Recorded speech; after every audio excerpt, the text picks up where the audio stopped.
Government Order of the Day number 3. Resource Management Reform Bill, second reading.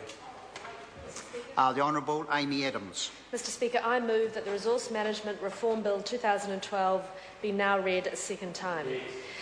I would first like to thank the Chair and members of the Local Government and Environment Select Committee for their work on the bill.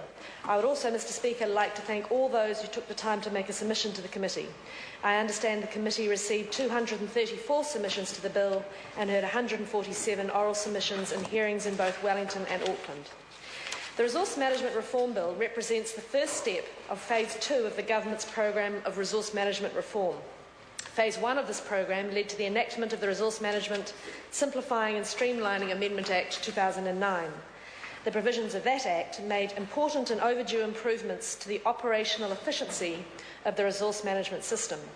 Amongst other changes, this has resulted in significant improvements to the consenting process. The percentage of resource consent applications processed on time has increased from just 69% in 2007-8 to 95% in 2010-11. There still exists, however, frustration with the resource management system as it currently operates. There is considerable uncertainty in the outcomes of the planning and consenting process. The recent Statistics New Zealand Business Operations Survey highlights the impact of the RMA on business performance. According to the survey, only 3% of businesses think that the current processes enhance their business practice, and 430 businesses had cancelled projects worth over $100,000 each because of RMA-related delays and difficulties. Businesses have also blamed uncertainty in RMA processes for the cancellation of projects potentially worth more than $800 million over the last 2 financial years. And some have even had to spend up to 25% of their total expenditure on applying for resource consents. Interestingly, it is the small and medium enterprises who feel the most constrained by the RMA. The issue for most is not what they can or can't do, it is the time and cost it takes to get an answer. And it's not just businesses. Communities, homeowners and families suffer from the same uncertainty and cost, either directly or through higher prices and fewer jobs. These issues need to be addressed so that New Zealanders can benefit from a resource management system that provides good environmental outcomes while still supporting economic growth. The Resource Management Reform Bill makes several important changes to the RMA which will be of real benefit to New Zealanders. The bill delivers on 2 areas of reform.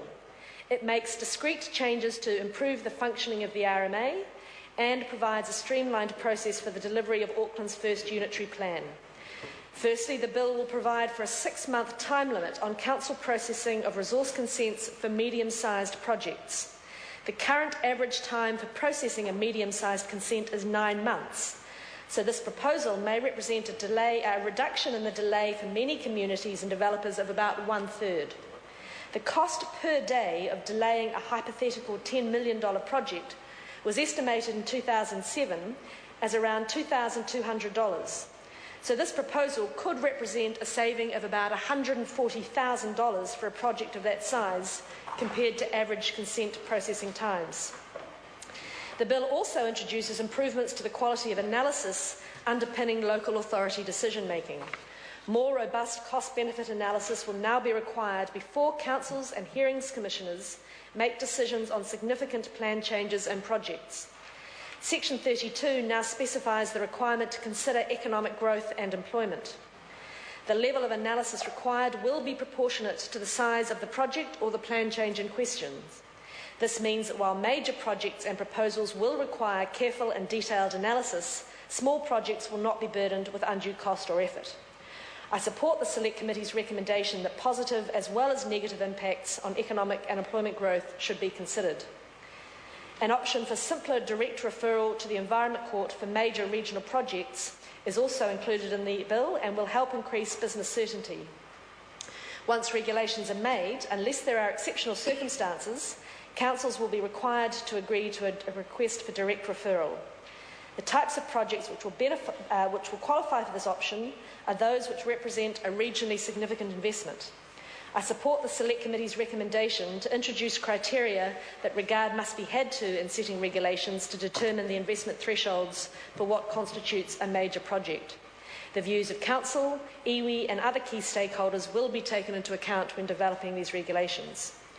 The policy intent of the 2009 Simplifying and Streamlining Amendment Act to remove blanket tree protection rules has been clarified, and I also accept the recommendations of the Select Committee in strengthening this clause.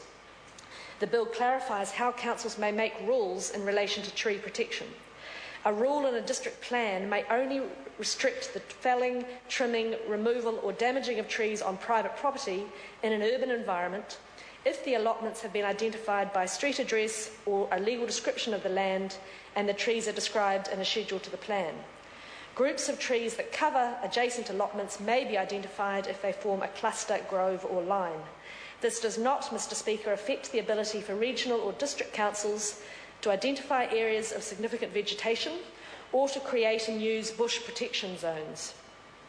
While most councils already operate in this way, the provision will come into force after 2 years to allow those that have to date used blanket rules to update their schedules.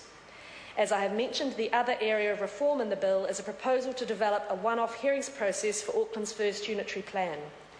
The streamlined process for developing and making operational the first plan is essential for developing a set of consistent planning policies and rules within a workable timeframe. Long-term costs and uncertainty around the delivery of the plan will be lowered, while ensuring the development of a high-quality document which has comprehensive input from the public and key stakeholders. Once Auckland Council has developed the plan, it will be referred to a hearings panel to be appointed by myself and the Minister of Conservation in consultation with the Council and the Independent Maori Statutory Board. Board appointments will follow strict guidelines and appointees will be competent, have a strong degree of local knowledge and an understanding of tikanga Maori. It is my intention that the Board will be chaired by a retired High Court judge or Environment Court judge. The Board will consider the plan and hear public submissions and then deliver recommendations to the Council. Accepted recommendations may generally only be appealed on points of law. In respect of any recommendations the Council does not accept, full appeal rights to the Environment Court will be available. Delivery of the plan within 3 years, as opposed to the 10 years it may have taken under current processes, will have real benefits for Aucklanders and the country as a whole. Getting the plan right for the future of Auckland matters, but there is no benefit to an overly drawn-out process which will cause significant cost and delay. Mr. Speaker, I support the Select Committee's decision to exclude the district-level provisions relating to the Hauraki Gulf Islands from the Auckland Unitary Plan first iteration. Auckland Council requested that the Hauraki Gulf Islands section of the district plan be excluded, as it is on the verge of being made operative now, 7 years after it was notified in 2006. It is not the intention of the bill to force the Council to re-notify these district-level provisions and reopen unnecessary and expensive litigation and place further costs on the Hauraki Gulf Islands community. The bill also addresses some minor and technical issues. Environment Court procedures have been amended to explicitly promote timeliness and cost-effectiveness, and access to emergency provision under the RMA to all lifeline utilities has been extended. The Government will be putting forward amendments at the committee stage to address a number of minor issues which have been identified. I intend to move amendments to divide the bill into its separate 3 parts, which is a straightforward move for an omnibus bill such as this. I am also seeking further advice from officials on amendments to ensure the bill aligns with Auckland Council's intention to notify the unitary plan in September of this year. In conclusion, Mr. Speaker, the Resource Management Reform Bill 2012 makes a valuable contribution towards increasing our long-term economic and environmental prosperity. A robust, accountable, fair and workable resource management system is required to meet these goals. This bill makes significant changes which will help to achieve those goals, and a further package of resource management and freshwater reforms will follow later this year. I commend the bill to the House. The question is that the motion be agreed to. The Honourable Mary Ann Street. Thank you very much, Mr. Speaker. I rise to speak to the resource management